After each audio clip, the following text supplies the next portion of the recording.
Guy Fawkes foi um soldado inglês católico que teve participação na Conspiração da Pólvora, na qual se pretendia assassinar o rei protestante Jaime I da Inglaterra e os membros do parlamento inglês durante uma sessão em 1605, para assim dar início a um levante católico. Contudo, seu grupo foi descoberto e Fawkes e seus companheiros foram torturados durante 4 dias na Torre de Londres antes de serem executados na forca.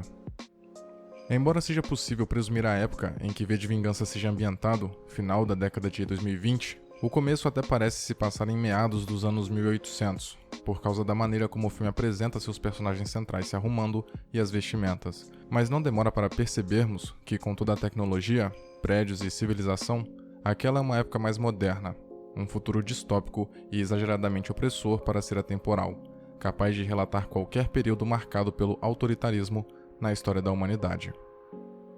Nesse microcosmo, o mundo está em crise e em guerra. Os Estados Unidos não são mais uma superpotência como consequência de uma guerra civil, enquanto uma pandemia mortal conhecida como vírus de Santa Maria assola o continente europeu. O Reino Unido permanece como um dos poucos países estáveis sob o regime fascista e totalitário do Partido Fogo Nórdico, comandado pelo alto chanceler Adam Sutler. Nesse contexto, acompanhamos Eve Hammond, uma mulher que trabalha na rede estatal de televisão britânica, tentando escapar dos membros da polícia secreta, conhecidos como Homens-Dedo, que tinham a intenção de estuprá-la. Inesperadamente, a personagem é resgatada por um sujeito usando uma máscara de Guy Fawkes e que se apresenta apenas como V.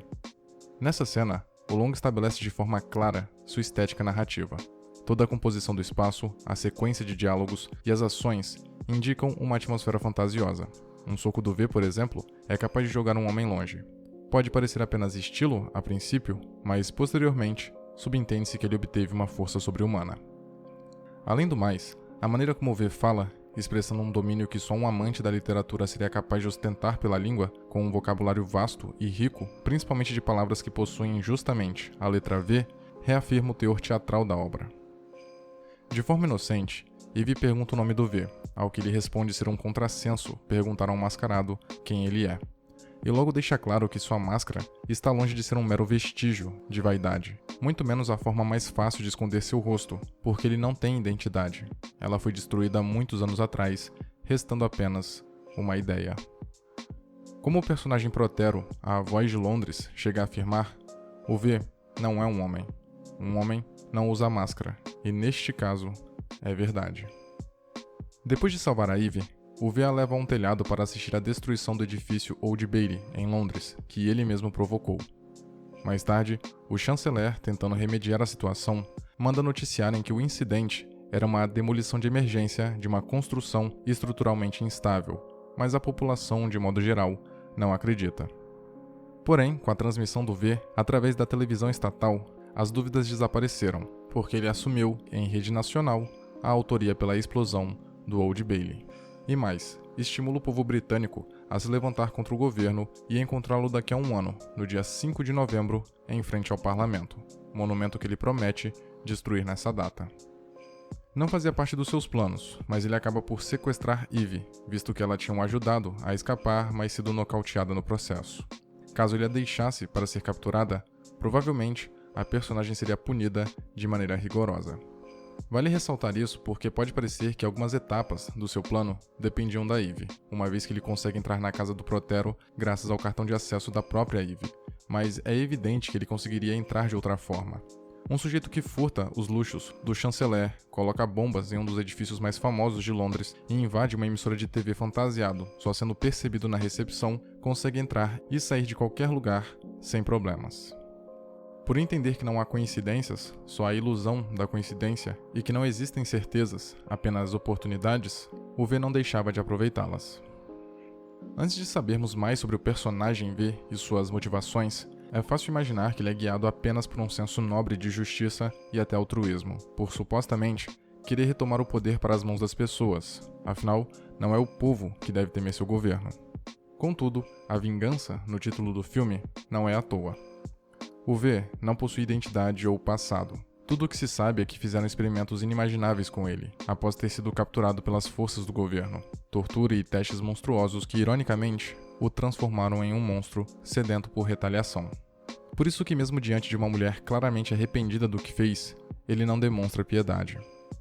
Delia, uma das responsáveis pelos experimentos ao qual foi submetido, não implora pela vida porque nem mesmo ela achava que a merecia. Por isso, agradece a sua morte, mas ainda sentindo-se culpada pelo que fez.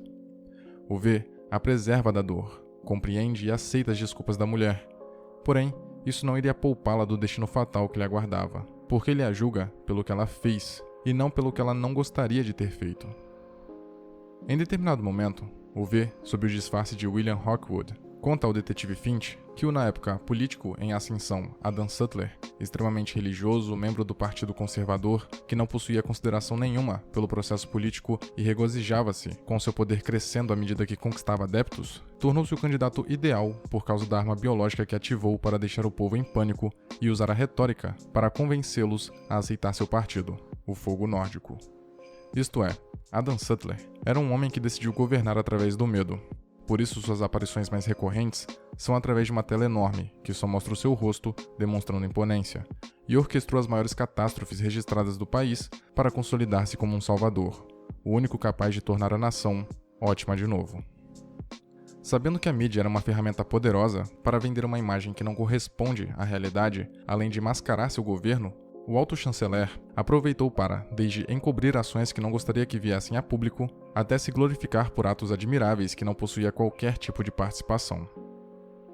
No presente da história, vemos que o Sutler, por mais que seja símbolo de repressão, medo e intransigência, é um ditador com características de uma criança mimada. Ele detesta ser contrariado, mesmo quando é por precaução ou com a intenção de ajudá-lo na tomada de decisão, e se irrita por estar perdendo o controle. A escolha de representá-lo como uma caricatura é extremamente acertada, porque a maioria dos governos fascistas possuem líderes com tendências infantis. Embora as gesticulações exacerbadas e os discursos fervorosos transmitam credibilidade e a falsa sensação de que o indivíduo é seguro, a verdade é que eles são frágeis. O Gordon, por exemplo, faz um programa satirizando o chanceler e seu problema com o terrorista, e o Sutler obviamente não fica nada feliz com isso, porque não aceitava ser ridicularizado, principalmente em público. Não só porque feria o ego dele, mas também porque poderia enfraquecer seu domínio sustentado pelo medo. É uma bela maneira de mostrar que governos totalitários não aceitam críticas, acham qualquer discordância ou questionamento dos aliados um sinal de falta de confiança ou insolência, nunca assumem a culpa por um erro, se escondem atrás dos privilégios que um alto cargo proporciona e consideram o diferente sinônimo de perigoso. Durante todo o presente do filme, não vemos uma pessoa negra, por exemplo. Apenas nos flashbacks passados em Larkhill, a instituição militar onde todas as pessoas consideradas subversivas, doentes, desordeiras ou traidoras foram mandadas. Apesar do pretexto de servirem como cobaias para o desenvolvimento de uma arma biológica, é evidente o traço hegemônico do governo. Curioso que não é um tema abertamente debatido em tela. Porém, basta acompanharmos os pedaços da vida da vizinha de cela do V, a Valerie, e a sua percepção de como as pessoas que nem ela estavam sendo caçadas e temidas simplesmente por serem do jeito que eram, que fica óbvio o esforço do governo em apagar esses indivíduos da história porque não se encaixavam no padrão conservador e supremacista defendido pelo Sutler. Mas é preciso dizer que a Valerie permaneceu com sua integridade até o fim, sem nunca se desculpar por quem era, por quem se apaixonou ou da maneira como viveu. Essa convicção foi um dos grandes combustíveis para o ódio do V. Pode-se dizer que o fator determinante para o personagem tomar para si a responsabilidade de derrubar o governo não surgiu devido ao conhecimento de que o chanceler foi capaz de matar mais de 100 mil pessoas só para se legitimar como a melhor alternativa, mas graças à bravura da sua vizinha de cela. Vale ressaltar a gentileza da Valerie ao dizer um "eu te amo" a um total desconhecido, porque ela reconhecia o poder dessa frase tão curta na vida de uma pessoa carente de afeto, trancafiada há anos, sendo torturada regularmente, sem a perspectiva de conseguir viver normalmente e livre de novo, quiçá se apaixonar. E não restam dúvidas de que foram palavras derivadas de um sentimento genuíno, porque à beira da morte, a personagem não tinha por que mentir. Ela profere tal expressão, sem medo de soar falso, não só para dar forças ao seu colega de aprisionamento, mas também porque a personagem valorizava tanto a vida em si que amava o próximo simplesmente como resultado da esperança de que ele permanecesse vivo. Essa demonstração de altruísmo, e sabendo que o único pecado da Valerie foi ter sido verdadeira consigo mesma, foi o suficiente para o V perseguir seu objetivo de destruir a instituição Larkhill e todos aqueles que de alguma forma estavam relacionados a ela. Porém, o personagem não esperava encontrar alguém como a Eve, que o desestabilizasse e tornasse exposto seu lado sensível. Claramente, o V tinha problemas. Encarcerar uma pessoa, torturá-la por tempo indeterminado e de maneiras terríveis não é algo nem remotamente aceitável, principalmente vindo de alguém que procura vingança justamente por ter passado por tudo isso. Mas para um sujeito que havia sido privado da sua humanidade, ele não deveria sentir culpa, sentimento que o V passa a exibir após a Eve abandoná-lo por razões óbvias. Ela até entende que ele precisava confirmar a lealdade dela, e termina por ser grata, já que de uma forma ou de outra, ele a permitiu ser uma pessoa sem medo, mais forte e mais livre. Contudo, não consegue encarar o panorama pela mesma perspectiva do V. O indivíduo que viria a se tornar o V surgiu em meio a brasas, de um incêndio que ele mesmo provocou.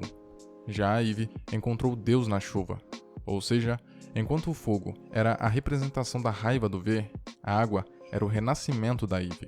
Por isso, esta última demonstra apreciação ao erguer as mãos ao céu por sentir o ar, o vento e a liberdade, enquanto o V expressa ódio, fúria e vingança, por entender que seu caminho, a partir de agora, seria repleto de violência. O V coloca a decisão de continuar a revolução nas mãos da Eve justamente por alcançar a percepção de que estava errado, de que suas intenções se resumiam à vingança, só que sob o pretexto de libertar um povo do governo tirânico. Em contrapartida, a Eve passou por um processo semelhante ao dele, mas ao invés de nutrir ódio e revolta, ela pensava com mais clareza do que nunca, e, consequentemente, seria a pessoa mais adequada para tomar uma decisão tão importante como essa, já que estava livre de motivações restritamente pessoais e não havia sido corrompida pela vingança. Se decidisse destruir o parlamento, seria pelo povo, pela sua mãe, pelo seu pai, pelo seu irmão, pelo V, não necessariamente por si mesma. Tanto que ela implora para que o V largue seu objetivo de reencontrar seu criador para ficar com ela. E mesmo apaixonado, o V sabe que não pode, que não consegue. Ele quer vingança. Tudo o que ele fez foi para isso. No final, não chegamos a ver o rosto do V. A Eve, inclusive, resiste à tentação de retirar sua máscara, mesmo após ele estar morto. Ela entendia que, além de irrelevante conhecer a face do indivíduo que promoveu a revolta, seria um desrespeito ao seu desejo de permanecer para sempre como um símbolo. Seu rosto era a máscara. Embaixo dela, só haveria decepção e expectativas não correspondidas pela realidade. A pele, a carne, os músculos e os ossos de um homem vulnerável, incapaz de resistir à morte. O V era um conceito que, através da verdade, enquanto viveu, conquistou o universo. É o espírito de vingança que habita todo ser humano, que se sente revoltado com qualquer manifestação de tirania, intolerância e autoritarismo. Infelizmente, esse espírito permanece adormecido em muitos cidadãos, sendo necessário algo drástico, simbólico, que desestabilize o sistema e mostre o quão vulnerável ele é, para encorajar finalmente os indivíduos a se mobilizarem, a fim de mostrarem que é o governo que deve temer seu povo. E quando as pessoas entenderem que são elas que detêm o poder, surgirá a certeza de que não poderão serem derrotadas, porque juntas formam uma ideia, e ideias são a prova de balas.